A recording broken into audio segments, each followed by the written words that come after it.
entertained? Are you not entertained?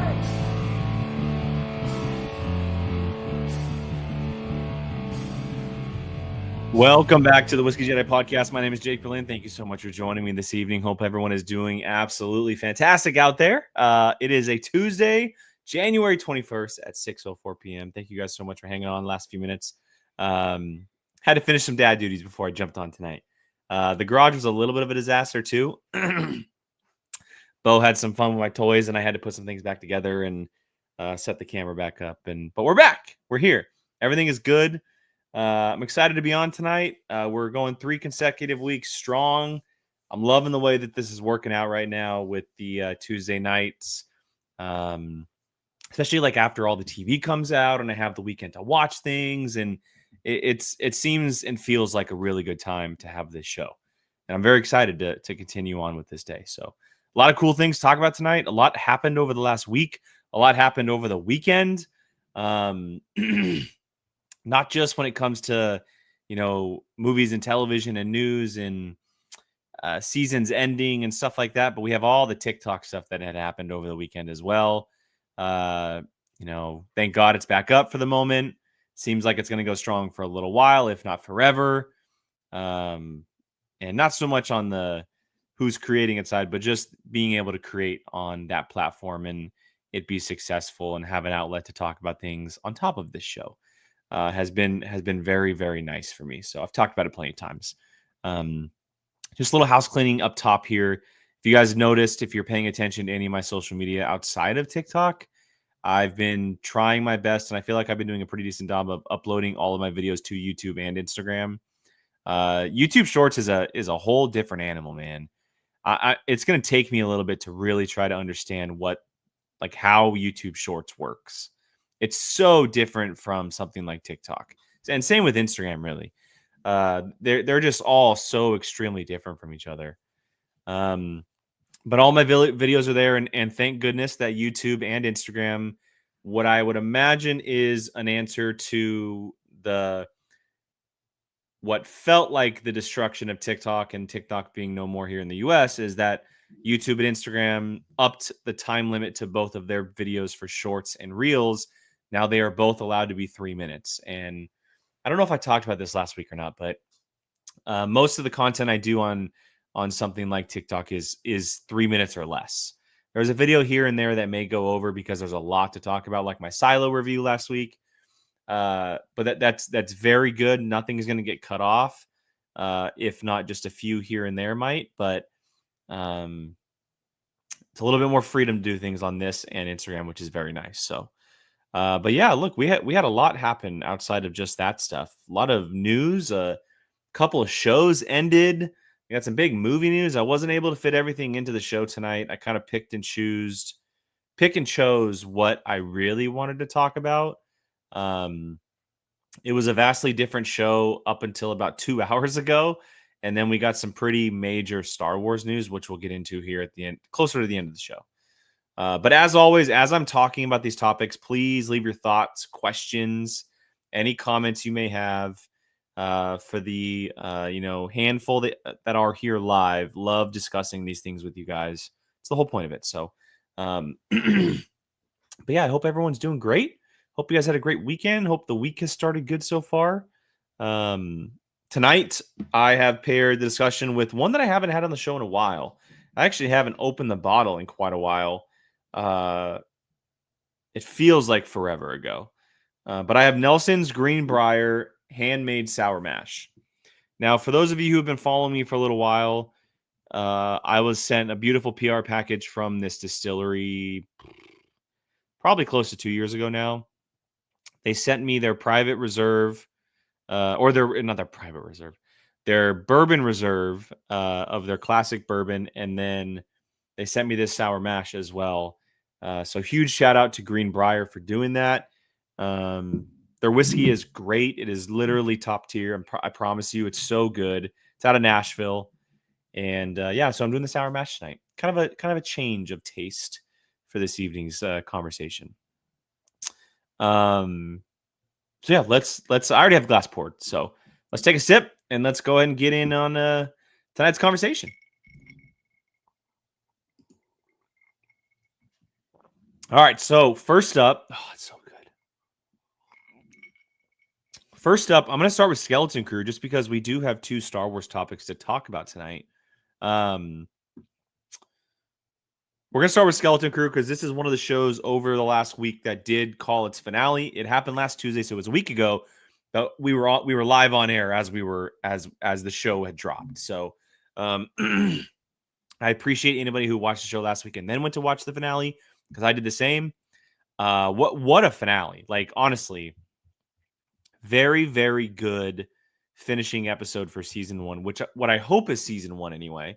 I hope it's not the last time we see these characters. And we'll get into that a little bit. I'm not going to take too much time, but I thought it was a very, very well tight wrapped bow onto everything that we had been seeing for the last 7 episodes. There's a couple things that you might be able to point out and be like, okay, well, what about this? Or, how do we go from here to there, et cetera, et cetera. But nothing that was too off-putting or stood out too much to really dilute what we were watching. I thought everything with Jod was great. I loved learning more about him in that episode. Finally, right? It took 8 episodes, but we finally learned it. Very interesting. And kind of when you think about it, and you really know the timeline of everything, and you understand where they're at currently in the galaxy, it makes sense with his age, right? He wasn't part of the Republic. He wasn't part of the Jedi Council, or not the Council, but the Academy, or he wasn't just part of any of that. He was just on a world, abandoned, essentially. He was found by a master who was on the run from Order 66, who survived, eventually got cut down by the Inquisitors. And that master seemed to, even if it was for a little bit, take him under her wing. We learned that it was a she. So super interesting backstory. So he never became like a Jedi or Padawan or anything.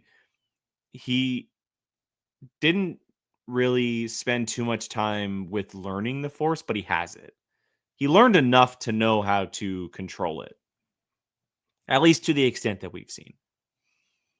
And then he just became a pirate who has these Force abilities, which, I mean, look, there's probably dozens, if not hundreds of people around the galaxy at this point in time that do the same exact thing.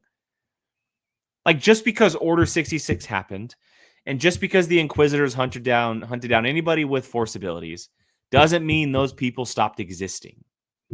Doesn't mean those people stopped being born. And Jod's an example of that. So, I love the addition of that. I thought it was just enough to like quench our thirst and to give us just enough until the next time we see him. So I loved everything with Jod. I loved how the episode was kind of like a big, big homage to something like Wizard of Oz, right? You pull back the curtain and it's not who you think is running everything. It's all droid based. It's an AI machine running the entire planet who was given orders probably hundreds and hundreds and hundreds of years ago from someone, and they've been doing it ever since. And then the plan by the kids, like very, very intelligent, strategic plan that made sense for the kids.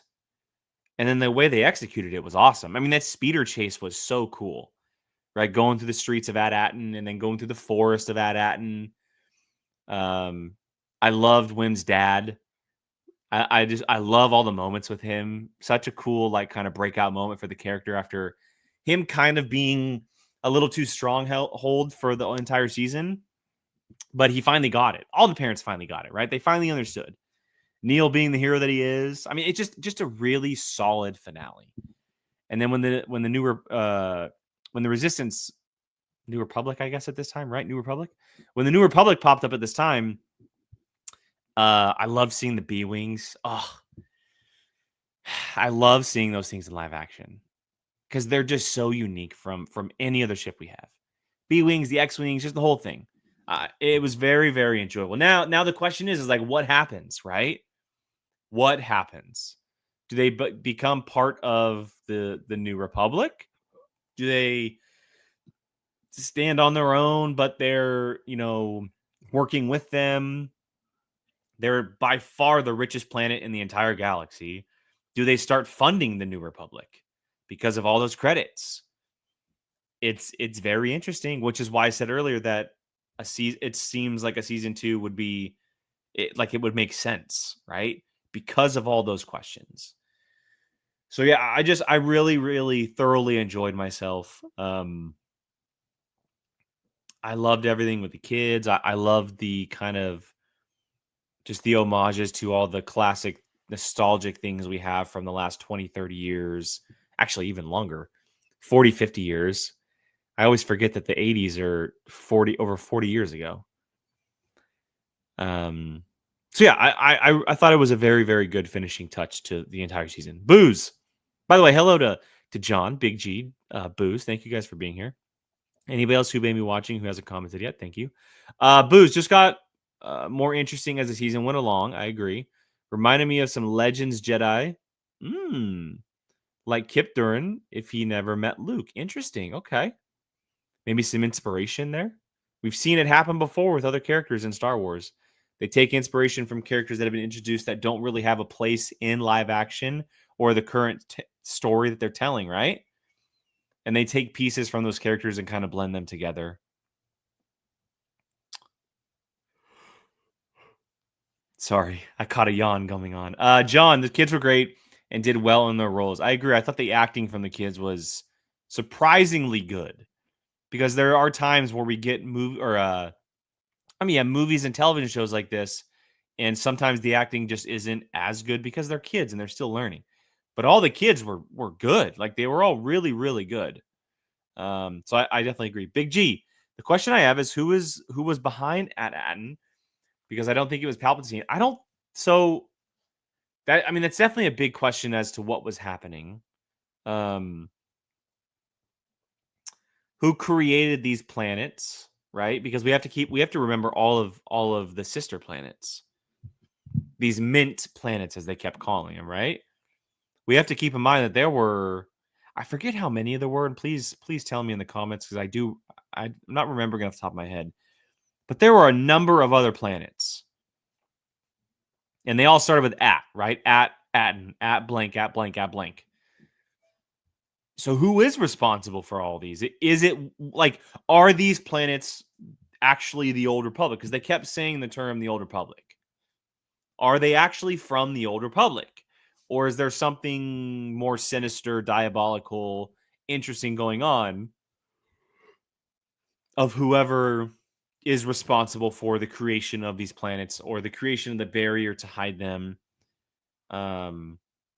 My belief is they've been there for a very, very long time. A very long time. And no one knew they existed just because of the barrier. No one wanted to go into that storm because they wouldn't survive.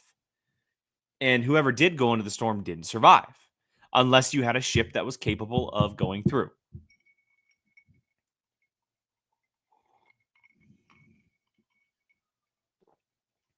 I mean, the question obviously would be like, okay, Palpatine is responsible for everything. But I don't know. I don't want it to be connected to Palpatine. Like maybe he knew of them, but maybe he never had a way of getting through. This is where season 2 comes into play, right? More answers for all of these questions that we're having. Booze. It was interesting that the last transmission they received was Order 66 related, correct? Makes me agree with you, Big G. Palpy would have wanted that gold. Agreed. But it seems like it does seem like, I mean, look, Palpatine knew everything. To this point, from everything we learned about him and every story that he's been a part of, he's known everything. But it almost felt like it was a pirate belief that this planet existed, right? Or that these planets existed. But that's only what I'm understanding and getting from this story that we're seeing. We only have 8 episodes of this Atten story. We don't have a trilogy worth of storytelling like we do some other stuff, right? So I'm taking everything from what I have learned from this show in the last 8 episodes. And so far, it very much feels like it's a pirate belief, like it's a pirate folklore. But if you connect it, or you're not connected, but if you relate it to something like Pirates of the Caribbean, whether it's the Fountain of Youth or the Black Pearl or Davy Jones and the, Davy Jones' locker and his heart and all that stuff. Pirates, as well as soldiers and congressmen and everything, they also know those types of stories, the ghost stories. So that could be the same exact thing here. Can be the same exact situation. So we'll see. I mean, crossing my fingers that it gets to season 2. We don't really know what's going to happen just because of what happened with the Acolyte, right? The Acolyte had great numbers. People were watching it, at least from what we were told. But unfortunately, the online chatter of that show and the negativity revolving around ridiculous things resulted in that show just not being renewed. And this show was reviewed incredibly. Very strong reviews everywhere. And from what we are told, it wasn't watched as much. But we'll have to wait and see. We don't know what Lucasfilm and Disney is going to do. So we're just going to have to wait and see. All right, we're going to move on. Let's go and get into the other show that ended this past week. And I apologize if you have not seen this, if this isn't a topic that interests you, but I got to talk about Silo. Silo was my favorite show on television for the last 10 weeks. I got to talk about it, at least briefly. I did a big old review on TikTok. I've talked about it in person with a couple of different people who may have questions. And I just want to speak on it here for a little bit and answer any questions you guys may have. Because we got a banger of a finale this last week. That not only answered a lot of questions, but also raised a lot of questions. So yeah, Silo Season 2 ended this past Friday. 10 episodes. If you have not seen Silo, I cannot recommend it enough. Mystery sci-fi thriller set in a very, very distant future. I believe it's over almost 400 years in the future from where we are now. Because the before times, the past in Silo is 2049, I believe, around there. And then from there, it's about 340 years into the future to where we actually spend our time with the majority of our characters. So it's almost 400 years in the future. And essentially what happened is it's very Fallout-esque. 10,000 people live underground in a silo, and there are 51 silos. We don't know which city. We don't know where in the U.S. they are, but we know that civilization has been living in the silos for 340 years. At least that's what we are told. So, yeah, I mean, I can't obviously run through everything. I want to talk mainly about the finale and kind of what's headed our way. I'll start with John's question, though. Did they establish what state they were in? No, they have never established that. And if you go back to the season 1 finale, where we first see Juliet exit the silo, I apologize to anybody who hasn't watched it. There will be spoilers. I'm not going to spoil anything major. It's all going to be minor stuff, and it's all kind of stuff that you probably have seen. But I just wanted to make sure that's out there. So when we see Juliet exit the silo for the first time and go to the surface, if you do pause it and look at the city landscape in the distance, and look, we will never know until we get an official confirmation. But there are pieces, and I'll explain the pieces. There are pieces that connect it to Georgia. Now the question is, are all 51 silos in the same exact location, or are they spread out across the US? Because in that shot, there's only so many silos that we see. You can probably pause it, count them, but it's nowhere near 51. You cannot see 51 silos in that shot. There's definitely a handful, but there's not 51. And we know that Juliet exists in Silo 18. So is there actually 18 silos around them? Because we know they connect to each other via an underground tunnel that no one has access to.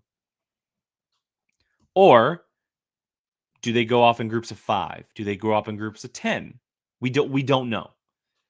But the other pieces actually are from this final episode. So the congressman who wasn't given a name until later on. And then you have Jessica Henwick, who plays Helen, who will be both of them will be series regulars in season 3, and we'll get to that. They talk about Georgia and Peaches. That's the congressman's home state. He's from Georgia, a congressman from Georgia, right? He does mention New Orleans at one point. So now people are wondering, okay, could they be in Georgia because that was mentioned? Could they be in New Orleans because that was mentioned? The other piece of this puzzle, and again, we will never know until it's confirmed, but I have seen a dozen different people online, because I've gone searching for this, basically decipher the city landscape and connect it to cities across the world, or not the world, the US. And a lot of people connect it to Atlanta. A lot of people are connecting it to Atlanta, saying it looks very, very similar to the landscape of Atlanta. Certain buildings, and they do look destroyed or, like kind of just combed over a little bit with maybe vinery or whatever it may be. But it looks similar to Atlanta, Georgia. So right now, the leading contender is Georgia. And I would love that, because it means that it wouldn't be the classic cliche pick of New York or Los Angeles or Chicago. It's Georgia, which is cool. So we'll see. I mean, season 3 is going to answer all of that, because season 3 is going to tell the origin story of the silos, if you did not know that. And these are all based on books. The first 2 seasons, I believe, have been all about book 1. And then the second book in the series actually goes back in time and tells the origin story of the silos. So what we will be getting is a back and forth similar to how we got this season. There is no, I will put $1,000 on this. There is no possible way they go 10 episodes without telling and going back to Juliet and her silo. They can't do it because of where it left off, right? Her and Bernard were in the flame room. You cannot skip over that in season 3 because there's only 2 seasons left. Season 4 is the final season.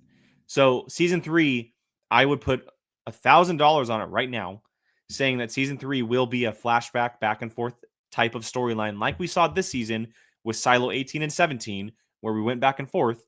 It'll be in 2049, which is the time period we saw at the very end of the episode with the congressman and Helen, Jessica Henwick, and a number of other characters that we'll meet. And it'll tell the origin story of the silos, how they came to be, because that character, the gentleman, the congressman, if he is the character that everyone thinks he is and that they're leading us to believe he is, he plays a massive role in the creation of the silos. So much so that the algorithm's voice is his voice. And that's something that will come up at some point, obviously, when season 3 comes on.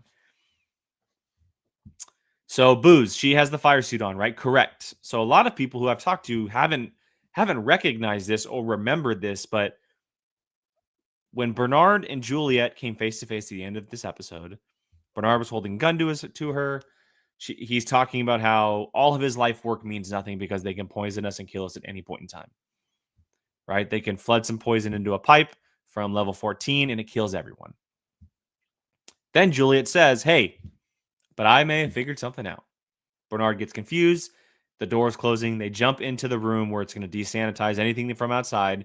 Unfortunately, it's not just a bunch of smoke and mirrors. It's flames.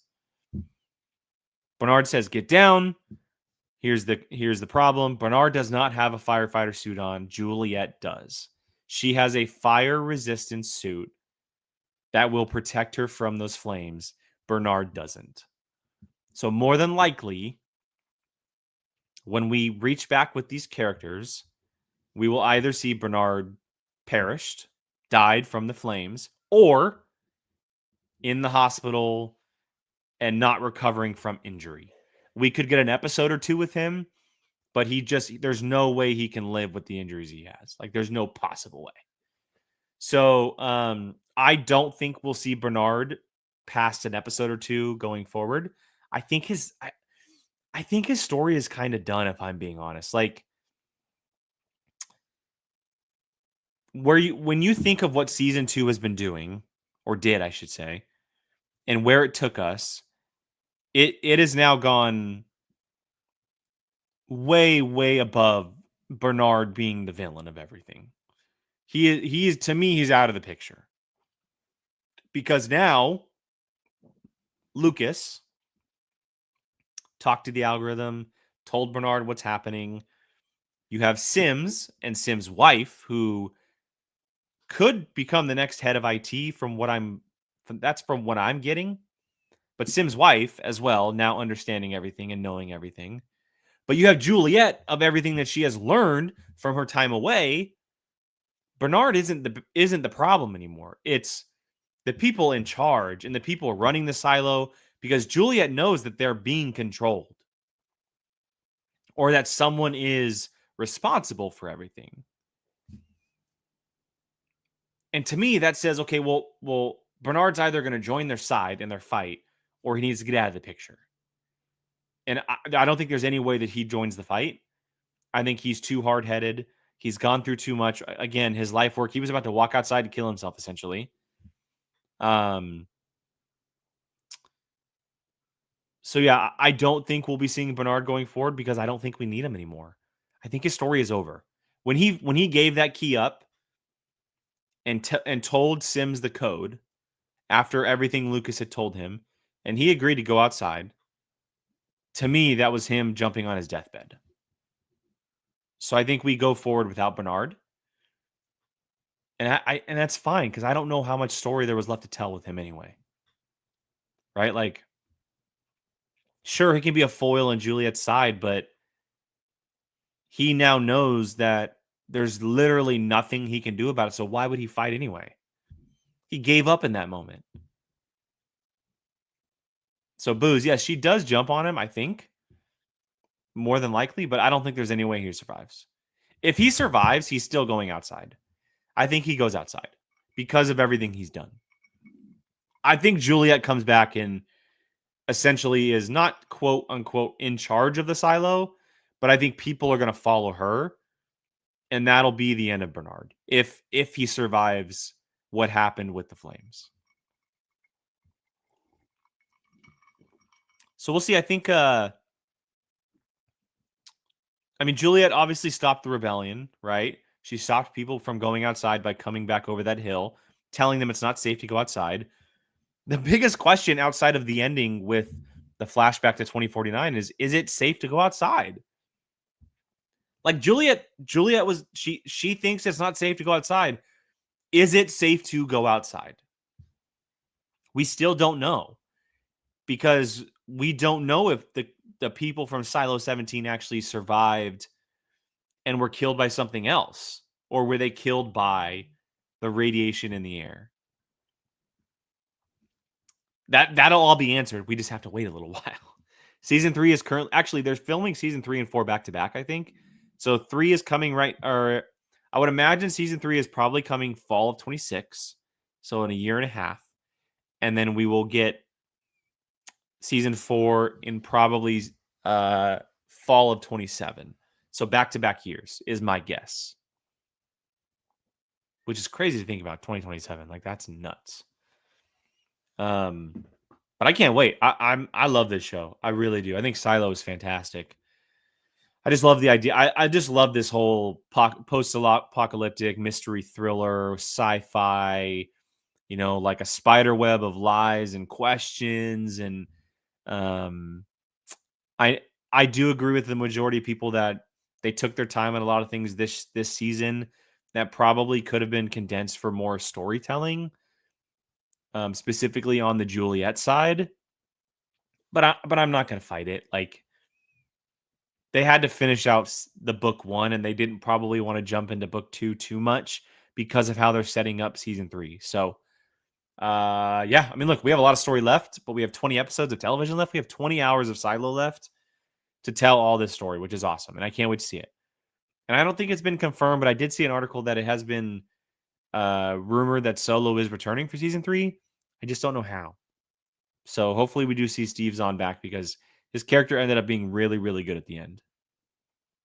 He showed up big time in episode 9 and 10. So So yeah, if you have not seen Silo, I cannot recommend it enough. Please, please go check out Silo. And honestly, the rest of the shows on Apple TV Plus, they are fantastic.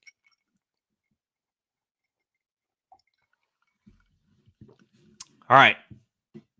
Let's go ahead and move forward and talk about one of my most anticipated projects of this entire year, movies or television. We got a brand new trailer for Daredevil Born Again last Thursday, I think it was. We knew it was coming. We had been told that it was supposed to come a little bit ahead of time, but all of the LA fires had been happening, so they postponed it because for obvious reasons. But my God, did we get an incredible look at what this show is going to look like? I mean, look, I could sit here for an hour and talk about this trailer and this show and my anticipation for it and how absolutely incredibly excited I am for the return of these characters. But the most important thing is that it looks and feels like the Netflix show. And look, it's just a trailer. I'm going off of just a trailer, okay? But it looks and feels like the Netflix show. And that is big time. That is big time. Because how are you going to transition that series with all its characters into the MCU on Disney Plus and make it feel the same without it being the same? Marvel, Disney, they swallowed their pride and they said, no, let's just make the same exact show. Grounded, brutal, violent, aggressive, dark, everything Daredevil needs to be. This version of Daredevil, anyway. He's not a nice person. Matt Murdock's great, don't get me wrong, but the dude is violent. And Charlie Cox is, I mean, like, ugh. Everything about this show is like, I think my anticipation is too high, and I really do not want to get disappointed, but I just have this really good feeling that it's going to blow the doors off everyone's expectations. Like, everyone's expectations. Charlie Cox, Vincent D'Onofrio, Deborah Ann Wall. You have John Bernthal. I mean, so much incredible stuff. Now, things that went on in the trailer that we can talk about. We can talk about the fights. We can talk about all that. But how about Muse? Wow. Terrifying. Like, absolutely terrifying. He does not look nice. And I cannot wait to see this guy in live action. I'm going to do a breakdown video on my socials about who he is, so stay tuned for that. But like, the visual fear that you should get from looking at this character is totally there. An incredible design for the character. Incredible adaptation of the character, just from what we've seen. White Tiger looks great in what we've seen, right? Some very small shots. I cannot wait to see the return of Bullseye. That character has probably just gotten more psychotically deranged than the last time we saw him, spending 6 to 8 years in prison at this point, because we're pretty much picking it up in real time. So he's been in prison, probably a psych ward at some point, and he is probably nuttier than he ever was before. And he's probably more accurate and ready to like go absolutely nuts against Daredevil than he was before. And I can't wait to see his suit. I know that it's not going to be his final version because the suit, so the Bullseye suit they're giving him in the show is probably very a la to Daredevil because he wore the Daredevil suit in season 3, obviously. And he probably wanted it to feel similar if he made his own suit. But this isn't the last time we're going to see this character. And they're going to give him a very, very comic accurate suit at some point, if not like at some point in this season. Or maybe this is it, and I'm fine with it. But I'm excited to see him back against Daredevil. I mean, just everything about this show is like Kingpin and how he's mayor of New York now. And I mean, there's something that we can talk about that might be considered spoilers for some of you. So I apologize if this is, but it hasn't been confirmed. It's just a theory. It's an idea. It's a conversation starter. But the possible death of Foggy Nelson. Yeah, I said it. The possible death of Foggy Nelson. Gio, what's up, buddy? Thank you so much for being here, man. Glad to see you in a live stream. I know you're a busy man. I appreciate you being here. He asks, "Happy New Year, everyone." By the way, at what point should you stop saying that after 1 week? I would say a week. January 7th is probably your last day to say it. I usually go by the week rule. Not to say it's bad right now, but if you get into like early March and you're saying Happy New Year, like, what are you doing? Like, what are you doing? But yeah, so look, I said what I said.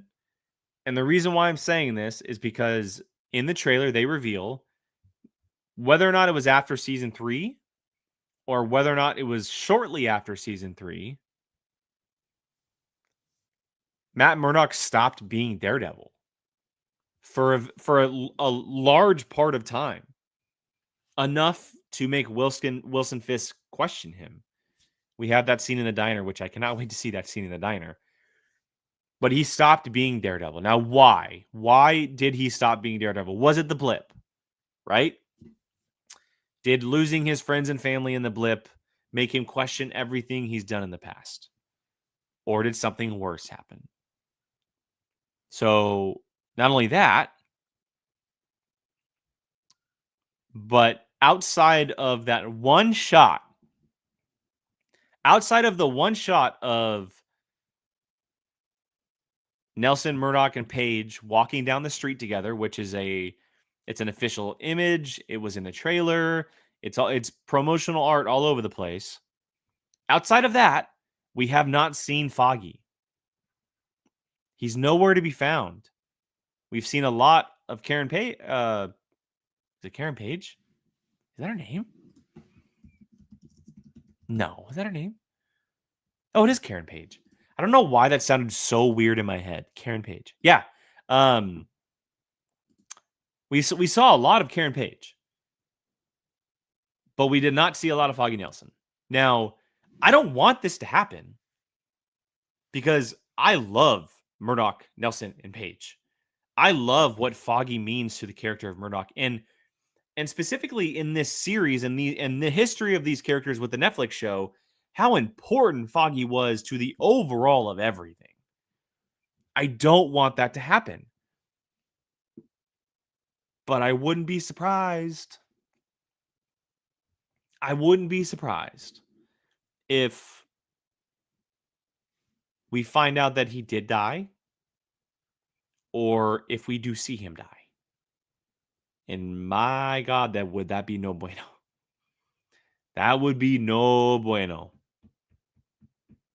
Matt seeing that maybe firsthand, Foggy dying in his arms, or just even learning about it. The absolute terror that he would run through Hell's Kitchen. Oh my God. I would be terrified. So look, we'll see. I might be getting too far ahead of myself, but we're about 6 weeks away. It debuts in early March. I'm not only going to do shorts and TikToks, but I'm going to try my best to do a weekly review because I am so effing excited for this show. I would love to jump on here live once a week and talk Daredevil after the episode drops. So stay tuned for that. But yeah, this show just looks like everything I really hoped it would be. And they're beginning filming season 2 here shortly, if they haven't already. I think it's going to start filming around when the show drops. And then there's rumors of him showing up in Avengers Doomsday and Avengers Secret Wars. So stay tuned for that too. Matt Murdock's not going anywhere. And not only that, but Charlie Cox just came out and said that Marvel just did a comic book of Daredevil in his 60s or whatever. or 40s or 50s or something. And he specifically called out that comic book and said, I would play this character for the next 20 years. So we could be getting a lot of Daredevil here very, very soon. And yes, Stardew Big G, it comes out March 4th. It's the first week of March. So, yeah, 6 weeks away, baby. Cannot wait. And I hope you all join me for that conversation. And like I said, I'm going to be doing like reaction clips and videos on my TikTok, on my YouTube Shorts, on my Instagram, where you can get my like thoughts right away. But I plan on doing a live breakdown for Daredevil. And I'm not going to confirm this, but that The Last of Us live breakdown that I talked about a few episodes ago, where I said that there might be a chance, we're gaining ground on that a little bit. I'm not going to confirm it, but we're gaining ground on it a little bit. So stay tuned for that as well. Geo, gotta have Murdoch, Castle, and Kingpin in a Spidey movie. Dude, you're telling me. I don't know what Spider-Man 4 isn't Spidey and Daredevil together. I don't. They should take down Kingpin together because it would be incredible. Team Red. Jared Simpson, what's up, man? Thank you for joining. Appreciate it, man. Thank you for joining my TikTok live last week, too. I plan on doing one again this week, maybe tomorrow. So, yeah, stay tuned for that. But, yeah, Gio, I agree with you. I need Spider-Man and Daredevil together. And I don't want them in just like an Avengers movie. I want them in an actual single movie together. On top of just the lawyer stuff we got in No Way Home. That's what I want.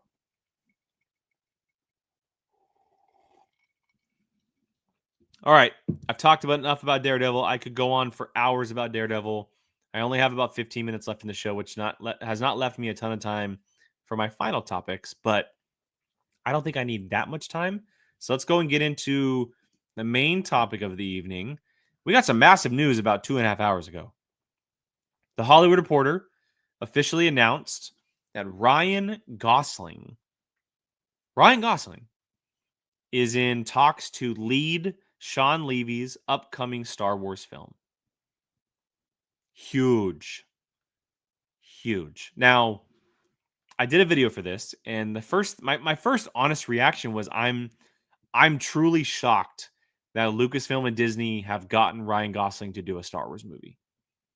Never in my wildest dreams would I ever think Ryan Gosling would come close to Star Wars. Honestly, it's nothing against him or the property.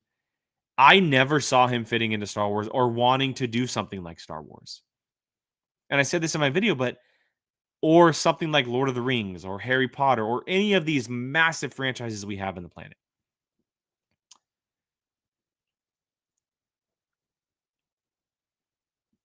So that was my first shock, is that he's in early talks to lead a Star Wars film. Like, whoa.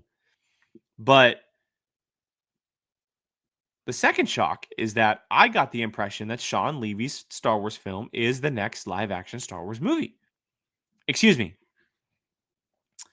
Outside of The Mandalorian and Grogu, which I still, for some reason, convey that to being a TV show at this moment in time. Other than The Mandalorian and Grogu, which we are getting next year, I think Levy's Star Wars film's coming out in 2027. I do. I think it's the next thing on the docket. I think they're going to go for it. And I think we're getting Ryan Gosling in Star Wars with Sean Levy directing, and that's the next one we're getting. Now, I don't know what it's going to be. I have ideas and theories and what I think would probably work best for Levy and Gosling, but they could totally throw me off, and I would have no idea. So Gosling, to me, only really fits a handful of things in Star Wars.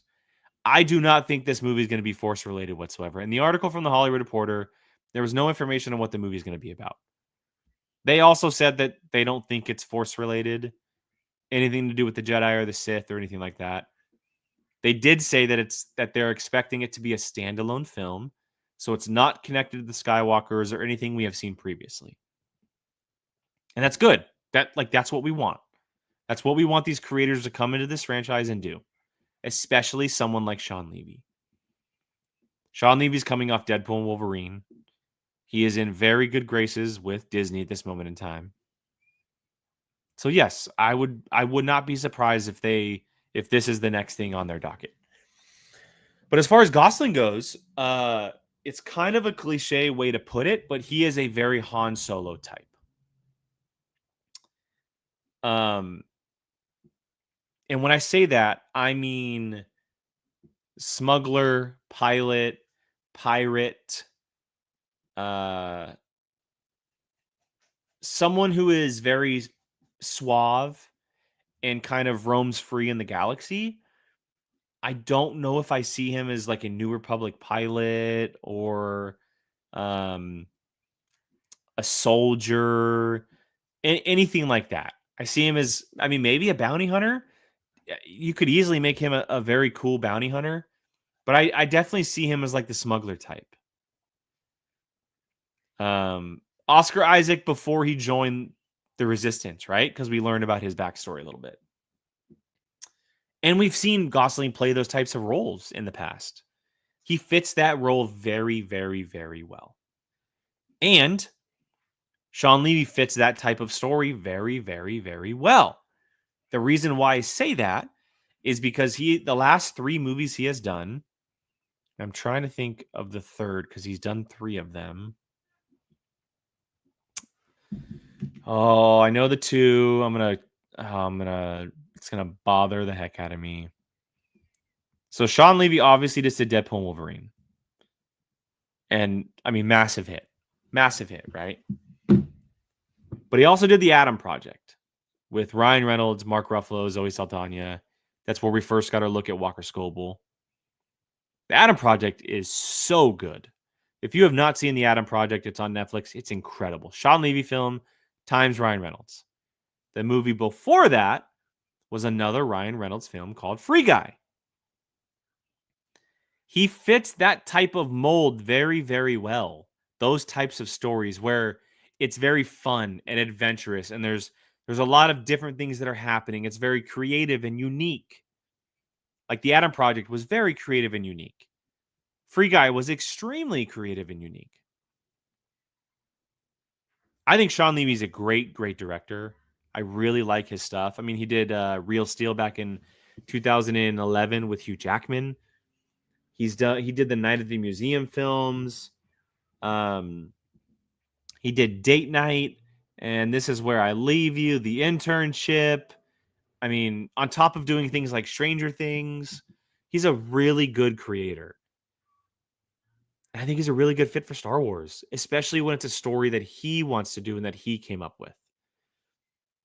And the fact that you got Ryan Gosling to agree to do this is big time. It's not like he went in and was like, hey, we want you to star in this movie, but we don't have any material for you. The material was good enough to get Gosling. And for Gosling to agree with Lucasfilm and Disney to do this, that's big. Like, that's big. To me, this is my personal opinion, but my 2 favorite actors on the planet right now, 1A, Jake Gyllenhaal, 1B, Ryan Gosling. And now we're getting him in Star Wars. So there's a lot of possibilities on where it can go, obviously. And I'm not saying that this is what I need to happen or this is like, I want this to happen. Otherwise, I'm not going to like it. I'm not saying that. But when I think of Gosling, Levy, and Star Wars, I think of bounty hunters, smugglers, pilots, pirates, that type of world from the universe. That corner of the galaxy. And why not just stick with the pirate train? Like we see it, we just saw it in Skeleton Crew. We see it in The Mandalorian. Why not do it again in Sean Levy's film? I don't hate it. So we'll see. Hopefully we learn more. But like I said earlier, I do think this movie is going to move pretty quickly. And I think it'll be the next film we see after The Mandalorian and Grogu. And to me, like I'm not saying that The Mandalorian and Grogu is like this is what it is. But to me, because we have a TV version of The Mandalorian, I view The Mandalorian and Grogu as like a TV movie coming to big screens, right? So to me, this would be the first major Star Wars movie project in almost, by the time it comes out, it would be about 6 years, 8 years, 6, 7 years.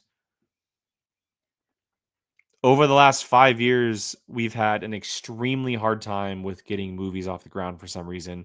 Lucasfilm just won't commit.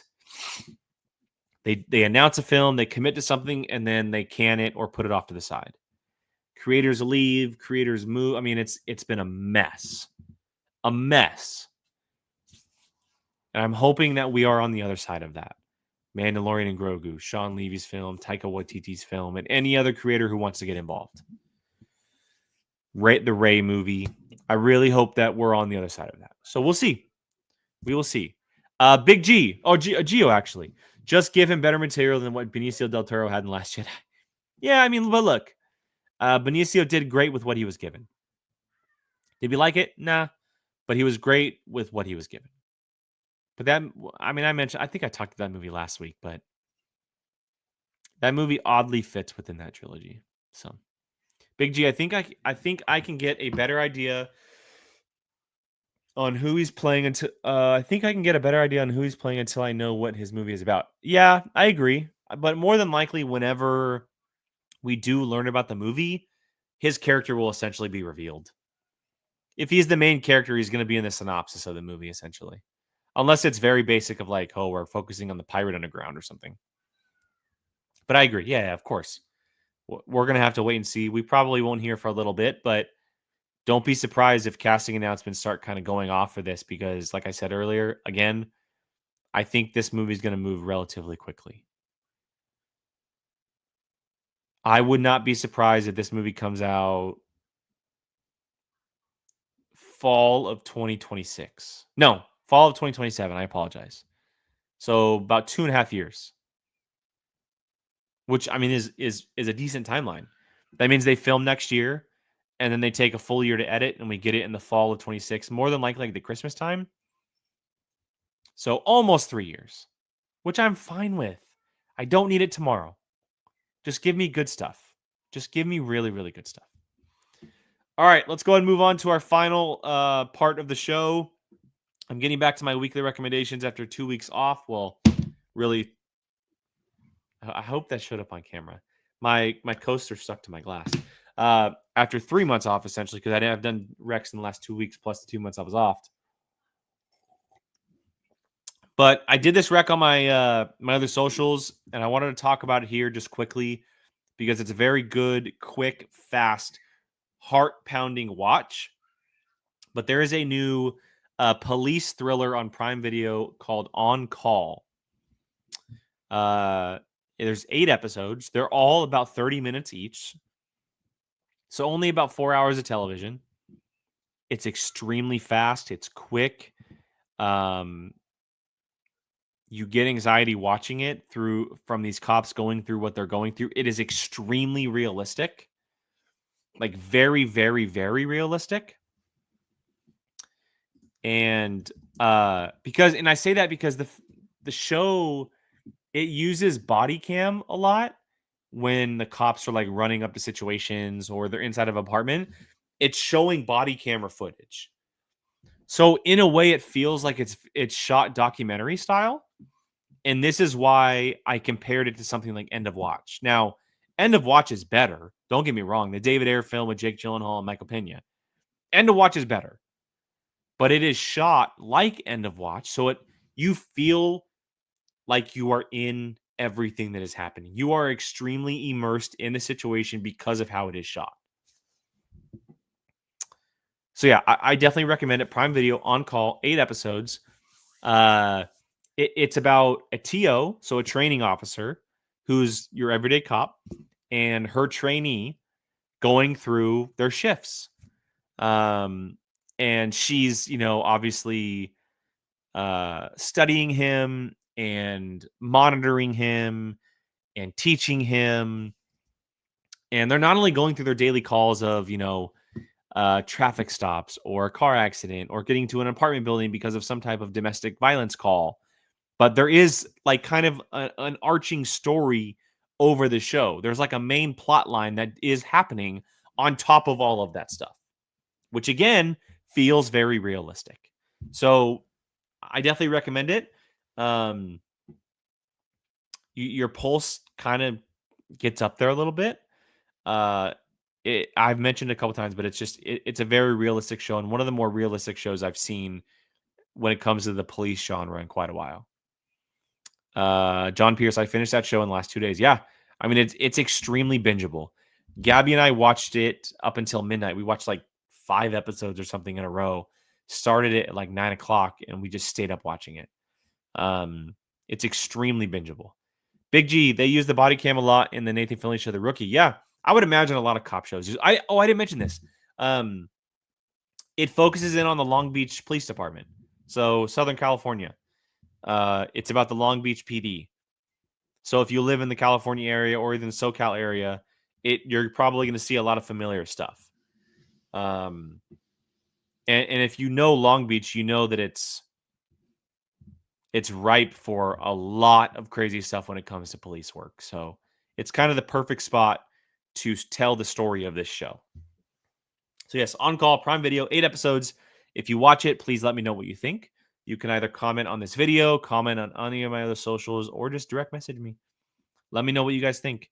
If you're part of the Discord, I have a Whiskey Jedi channel in there that you can also comment with, and we can discuss it. So there you go. Weekly recommendation. All right, guys. I'm going to call it for this week's show. Before I do, I want to make sure you guys know about everything else, even though I probably hammered it down your guys' throat over the last couple of weeks. I don't have to worry about TikTok for the moment in time, but you guys can follow me on my other socials. TikTok, Instagram, Blue Sky, Threads, Facebook if you want. I don't use Facebook, but sure. Twitter, X, maybe the worst app on the planet right now. At Qui-Gon Jake, 2 N's. Someone else took before I did. It's all right there. All of my daily videos that I do are pretty much on all my socials. They do not get posted to X. They do not get posted to Blue Sky at the moment. So mainly TikTok and Instagram is where you can find me. I'm trying to really get into Blue Sky and Threads, but it's very hard to keep it up on 4 or 5 different social accounts. So just stay with me on that. But yeah, I'm posting daily on all kinds of topics. I'm doing episode reviews on TV shows I'm watching, movie reviews, news, editorial type videos. So make sure you guys are following me there. And then, of course, here weekly, 6 o'clock on Tuesdays. And if you guys have topics you guys want me to discuss, things that you want me to talk about on the show, please message me. My chats are open, and I would love to hear from you guys, being that I talk these with you. So please let me know. Again, Tuesdays at 6 o'clock. I can't thank you guys enough for being here, joining me each and every week. And again, Nelson Bros Greenbrier handmade sour mash. Extremely good. I only had 1 glass tonight, but I wasn't really feeling like getting a little toasty tonight. So maybe next time. Hope you guys have a great rest of your week. And thank you guys again for watching. I am Qui-Gon Jake, 2 N's. Someone else took it before I did. May the force be with you. And I'll see you guys next time. Bye, guys.